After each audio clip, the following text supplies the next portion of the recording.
mana preferensi mereka itu sama karena merupakan global citizen, tapi ada bagian-bagian tertentu di mana mereka tetap mempertahankan nilai-nilai atau budaya-budaya lokalnya. Nah, untuk untuk manajer yang memiliki orientasi seperti ini, biasanya yang mereka lakukan adalah mengembangkan strategi yang sifatnya integrated. Ya. Jadi walaupun memiliki perbedaan, ada bagian-bagian yang disesuaikan, tapi tetap terintegrasi. Benang merahnya tetap akan kelihatan.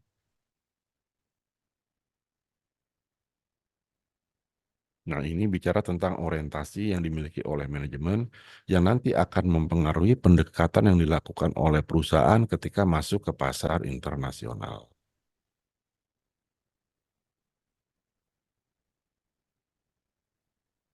Nah, terakhir kita lihat nih, berbagai faktor yang menjadi pendorong dilakukannya global marketing. Yang pertama adalah trade agreements. ASEAN, NAFTA, WTO, ini semua kan adalah bentuk-bentuk kerjasama. Bisa bilateral, bisa multilateral, antar negara yang tujuannya adalah apa? Kalau kita bicara Uni Eropa tujuannya apa nih? Atau bicara ASEAN tujuannya apa? Masuk pasar dunia, Ya, masuk pasar dunia, masuk internasionalisasi, masuk pasar dunia untuk internasionalisasi produk. masuk pasar dunia untuk internasionalisasi produk. Oke, saya tampung dulu. Yang lain?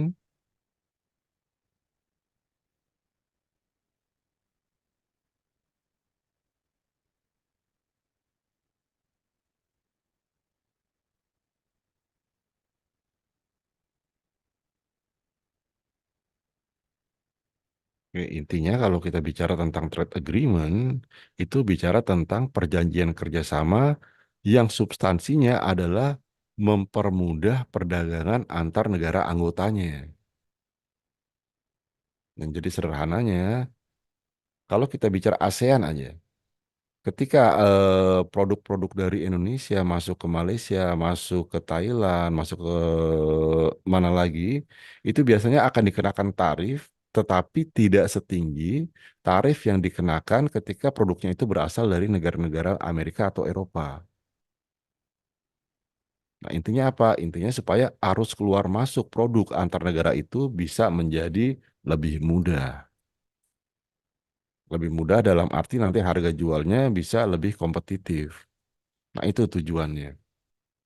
Nah, ketika sebuah negara masuk ke dalam satu trade agreement tertentu, maka otomatis kalau mereka tidak melakukan global marketing, tidak membuka pasar ke luar negeri, mereka akan rugi.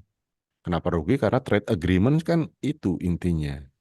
Membuka peluang bagi negara anggotanya untuk saling apa? Saling membuka pasar. Membuka pasar artinya tiap-tiap negara sekarang punya peluang untuk ekspansi secara relatif lebih mudah ke pasar luar negeri. Paling tidak sesama anggota dari trade agreement tadi.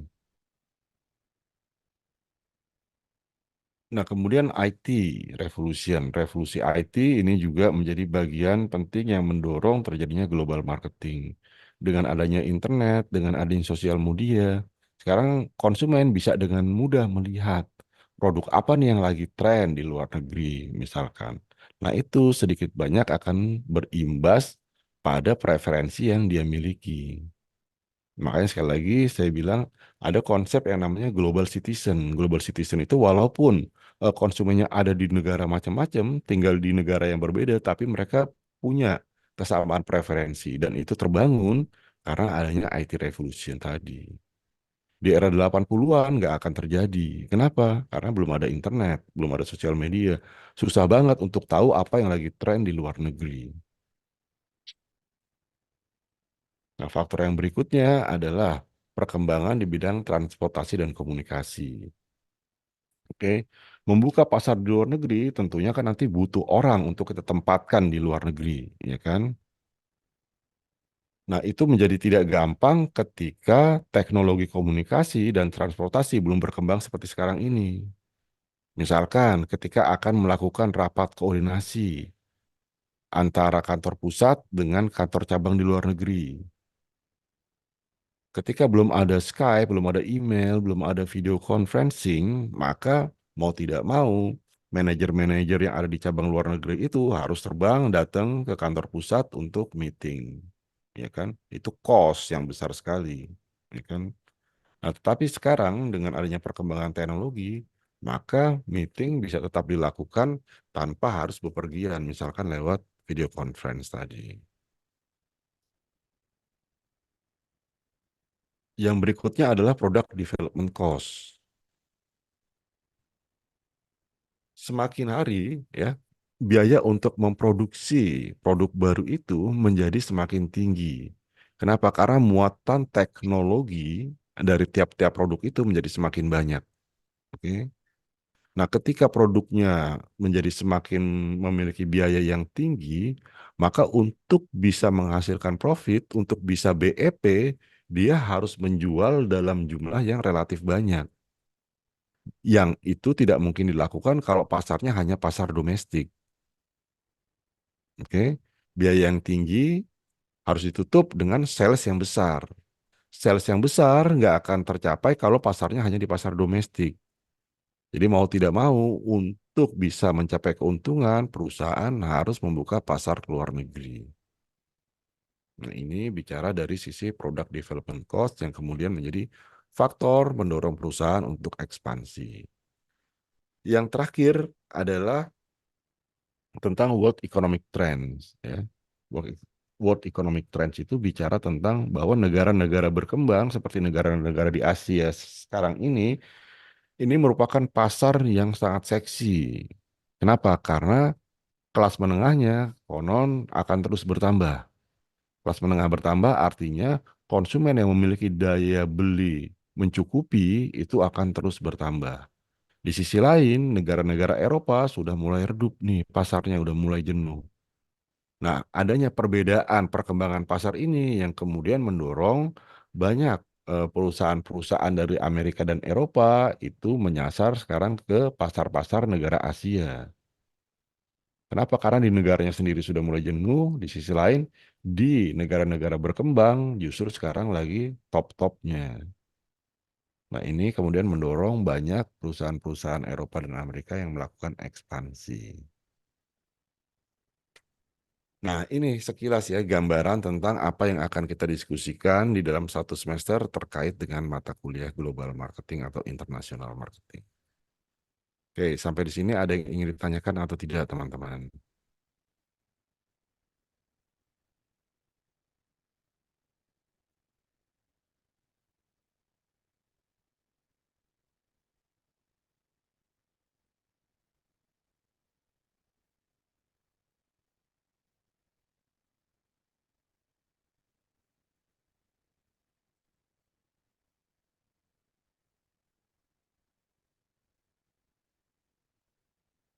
Dikit Pak, Ya, oleh silakan Pak. Pak Asep. Mangga. Kalau itu Pak seperti munculnya anggota BRIC itu Pak yang baru itu mencakup semuanya sepertinya ya Pak. Gimana Pak? Maksudnya? BRIC itu negara-negara BRIC itu Pak, Rusia dan lain sebagainya itu kan Hmm, sebagai saingan daripada kalau di militernya NATO, tapi kan kalau di itunya Eropa gitu kan. hmm. Seperti itu Pak. Itu mencakup semuanya IT-nya, agreement-nya dan lain sebagainya. Itu ya Pak. Gimana Pak? Eh, Kalau bicara tentang persekutuan antar negara, entah itu Eropa, entah itu Asia, entah itu Timur Tengah, ataupun negara-negara di kawasan Balkan, kita bicara yang tadi, trade agreement-nya, Pak. Di situ ya Pak lagi. Yang pertama itu bicara Fokus yang itu trade ya Pak. agreement-nya, fokusnya ke situ. Nah, yang lain-lain itu adalah faktor pendukung dari trade agreement. Oke Gimana ya Pak. antar negara bisa berkomunikasi secara efektif, itu bisa dilakukan karena adanya perkembangan di bidang tadi kan, teknologi informasi, teknologi Ya, komunikasi, dan yang lain-lain. Gitu baik ya Pak. Pak Asep ya. Baik Pak, terima kasih Pak. Oke. Yang lain? Mohon izin Pak Ferry. Oh, Berarti barang. penyamaan mata uang juga itu merupakan pendukung ya Pak? Betul ya. Menggunakan mata uang tunggal antar negara di dalam anggota seperti di Uni Eropa ya, pakai euro Ya. itu merupakan faktor pendukung yang memudahkan proses perdagangan antar negara. Jadi mereka nggak lagi diribetin sama perbedaan nilai tukar.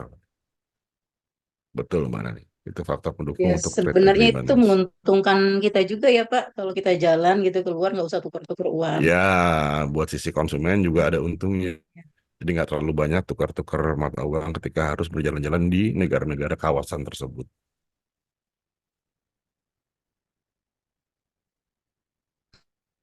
Terima kasih. Ya. Ada lagi? Mungkin Pak, Ya, sedikit. silakan Mbak Vinda. Eh, kalau terkait bisnis internasional ya atau global marketing ini, Mm-mm, kesannya memang hanya untuk perusahaan-perusahaan besar gitu ya. Sedangkan mm-mm, pelaku usaha kecil atau UMKM kan mm-mm, tidak segampang itu ya untuk kita bisa mengekspor ke luar negeri atau melakukan transaksi dengan luar gitu kan. mm-mm, Karena kan masih banyak dokumen-dokumen yang harus diuruskan ya Pak, mm-mm, masalah standar. Kita harus mm-mm, menyesuaikan dengan standar produk di luar negeri kayak ke Jepang mm-mm, atau kan ya. mm-mm, Jadi sebenarnya global marketing ini tidak sesimpel ini kan memang sebenarnya kan banyak hal yang harus diurus lah sebagai pelaku atau pengusaha kan yang mm-mm, pengen coba melakukan market development ini. mm-mm. Jadi Betul. memang berat sih sebenarnya. Tapi saya kan ngajar entrepreneur juga nih Pak. Mm-mm, Sebenarnya kita cuma ngajar teorinya aja. Cuma kan mm-mm. kadang prakteknya itu kita sebenarnya belum paham betul ya sebenarnya gimana sih untuk mengekspansi ke luar negeri gitu kan. Karena kan yang pasti dokumennya nggak gampang gitu kan Pak. Jadi kesannya Oke, memang buat perusahaan-perusahaan besar gitu ya. oke, oke. Ya, siapa nih? Oh, Mbak Lela. Oke, silakan Mbak Lela.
Oke, terima kasih Mbak Lela. Ya. Jadi benar yang disampaikan Mbak Lela ya Mbak Vinay, memang lebih kompleks ketika kita ingin membuka pasar ke luar negeri ketimbang kalau kita hanya bermain di pasar domestik. Tapi pertanyaannya apakah itu memang notabene cuma bisa dilakukan oleh perusahaan besar? Jawabannya enggak, ya. Karena setahu saya untuk UMKM yang mau membuka atau ekspansi ke pasar luar negeri, pertama kita lihat dari faktor dukungan medianya sekarang kan ada e-commerce ya kan. Jadi kita bisa menawarkan produk melalui e-commerce yang belinya kan nggak harus domestik. Kalau kita pasangin di e-commerce yang luar negeri kita bisa ke sana. Dan setahu saya juga itu banyak banget ada pelatihan-pelatihan ya yang diselenggarakan oleh pemerintah untuk membangun knowledge ataupun skill bagi UMKM itu untuk lebih terampil mengurus surat-surat perizinan segala macam kayak gitu. Jadi lebih kompleks tetapi bukannya nggak mungkin kayak gitu. Nah, saya coba lihat dari kacamata yang sebaliknya ya, bukannya mengekspor tapi mengimpor. Itu kan di era COVID kemarin itu bisnis sepeda ya, bisnis sepeda itu kan luar biasa booming banget tuh, booming banget. Dan ternyata yang booming itu bukan cuma perusahaan besar, tapi UMKM luar negeri pun itu akhirnya kecipratan. Dan dari sisi Indonesia, akhirnya dalam tanda kutip importir-importir kecil itu juga kecipratan. Jadi saya ngobrol dengan beberapa temen ya di UNJ, bahkan bukan dosen, cuma tenaga pendidik ya, cuma karyawan. Mereka cerita itu, waktu COVID kemarin mereka banyak banget ngimpor spare part atau aksesoris sepeda kayak gitu dan untungnya sebulan itu udah bisa puluhan juta kata dia. Nah, kenapa mereka bisa sampai kayak gitu? Padahal mereka nggak punya basic, ya kan? Mereka cuma jadi apa istilahnya ini dadakan aja, entrepreneur dadakan. Karena ngelihat ada kesempatan di rumah banyakkan WFA daripada banyakkan bengong, coba buka usaha kayak gitu. Ngambilnya gampang, mereka ngambil dari Alibaba, AliExpress dan yang lain-lain kayak gitu kan. Dan memang benar ketika mereka mau mengimpor itu mereka cari-cari ini apa training-training yang diperlukan misalkan untuk melakukan impor itu dokumennya apa aja, prosesnya atau prosedurnya kayak apa dan seterusnya dan seterusnya. Dan ternyata bisa gitu loh. Artinya untuk mereka yang nggak punya background sama sekali pun ikut training sekian hari atau sekian minggu, mereka bisa melakukan impor dan hasilnya ya pada masa itu sangat luar biasa kalau menurut saya. Nah itu jadi artinya kompleks, tetapi bukannya nggak mungkin. Pasti bisa dilakukan. Hanya memang sampai saat ini, kalau kita lihat dari perspektif perguruan tinggi sebagai pengajar mata kuliah kewirausahaan misalkan, karena kita memang ngajarnya teori, karena kita beranggapan bahwa mahasiswa ini emang belum jadi UMKM yang ingin ekspor, ya udah, yang kita sampaikan itu sebatas teori. Mungkin akan ada bedanya kalau misalkan Mbak Vina nanti pengmas, ya kan, melakukan pengabdian pada masyarakat, audiensnya itu betul-betul UMKM yang mau ekspor, mau nggak mau kan nggak bisa ngajarin teori. Pasti nanti kita akan bermitra misalkan dengan tempatnya Mbak Lela atau dengan lembaga-lembaga lain untuk menyelenggarakan pelatihan bagaimana sih mengurus perizinan dan segala macam segala macam. Nah, dari situ nanti kita bisa tahu secara konkret bahwa memang kompleks tetapi ternyata nggak serumit itu sehingga memang hanya perusahaan besar yang bisa gitu ya Mbak Vina ya. Oke, ada lagi teman-teman? Pak, izin Pak. Oke, Mas Dudi. Dodi Pak, jadi Ya, saya masih kembali ke ini sih Pak. Kembali ke materi apa tadi, metriknya Ansoff tadi ya Pak. ah, Nah, jadi menarik buat saya, jadi kan memang ada kita kita lihat itu ada market penetrasi ya Pak, market penetration gitu. Jadi kadang kadang beberapa eh, apalagi kalau ngomongin UMKM tuh tadi, ah, UMKM tuh kan pengennya untungnya cepet-cepet gitu Pak, padahal hmm, dia tanpa ilmu untuk berhitung-hitung gitu, padahal market yang ada di Indonesia aja masih belum masih belum semuanya dipenuhi kebutuhannya Pak, hmm, gitu. Tiba-tiba mereka sudah mau import ya Pak, sorry, hmm. ekspor Pak. Ekspor. Nah gitu Pak. Pertanyaan saya sih gini sih Pak, kalau sebenarnya kalau kita itu kapan sih Pak waktu kita Pak sebagai pengusaha atau sebagai apa pengambil keputusan di perusahaan untuk eh, mendapatkan waktu yang tepat untuk beralih dari strategi market penetration ke strategi lain, Prof. Gitu. Tadi kan kalau kita kan sebenarnya perlu market penetration dulu nih, Prof ya, untuk semua nih ya. Baru kita Betul. beralih ke yang lain. Itu Mm-mm. kapan sih waktu yang tepat, Prof? Gitu. Waktu yang Itu tepat Pak. untuk beralih. Yes. Oke. Ke tahap selanjutnya gitu ya, Prof. Jadi kan itu Mm-mm. kan sebenarnya kayak anak tangga ya harus dilalui Mm-mm. gitu ya. Uh, Betul. Ya, terima kasih, Prof. gampangnya gini, misalkan kalau kita bicara mau beralih dari market penetration ke market development gitu ya kan. Kapan nih waktu yang tepat? Oke. Nah, kita lihat kalau misalkan pasar kita itu sudah jenuh, maka itu artinya sudah waktunya kita pindah dari market penetration ke market development.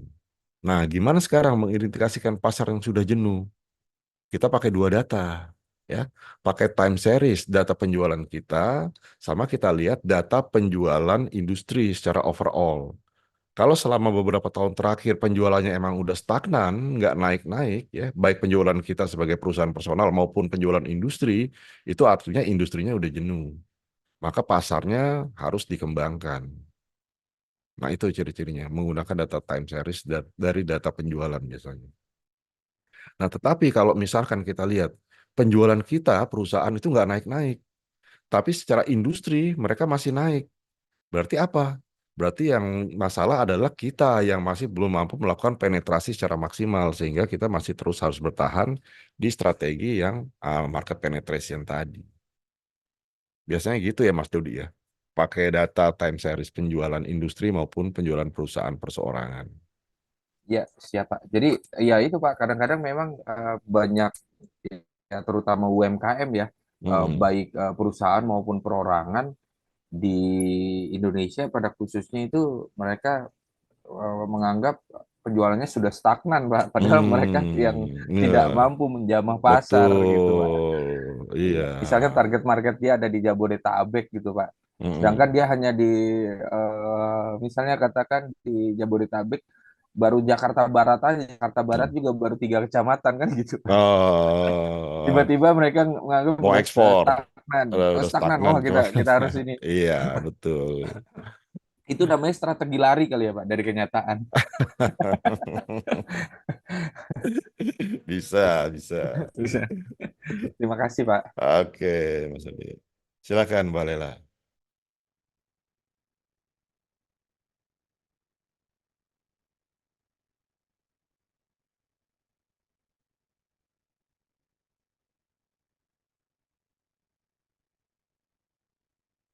Bisa, betul-betul Mbak Lela ya. Jadi ketika bicara new market, new market itu nggak harus secara wilayah, nggak harus geografis ya. Bisa juga secara karakteristik konsumennya. Dari usia, dari pendapatan, kelas sosial, dan yang lain-lain. Itu juga bicara new market. Oke.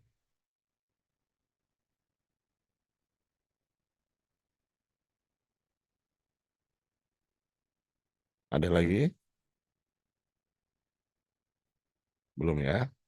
Oke, kalau belum berarti pertemuan hari ini bisa saya cukupkan sampai di sini ya. Nanti ingetin saya ya Mbak Nita ya untuk kirim buku sama RPS ya. Ya, Nanti dari situ siap, Pak. silakan nanti teman-teman bagi-bagi chapternya untuk minggu depan. Ya. Oke, kalau gitu selamat istirahat semuanya. Selamat berweekend Ria. Sampai ketemu lagi minggu depan. Ya, Oke. Baik, Pak. Terima sama-sama. kasih, Bapak. Pak. Assalamualaikum Sehat. warahmatullahi wabarakatuh. Waalaikumsalam Waalaikumsalam warahmatullahi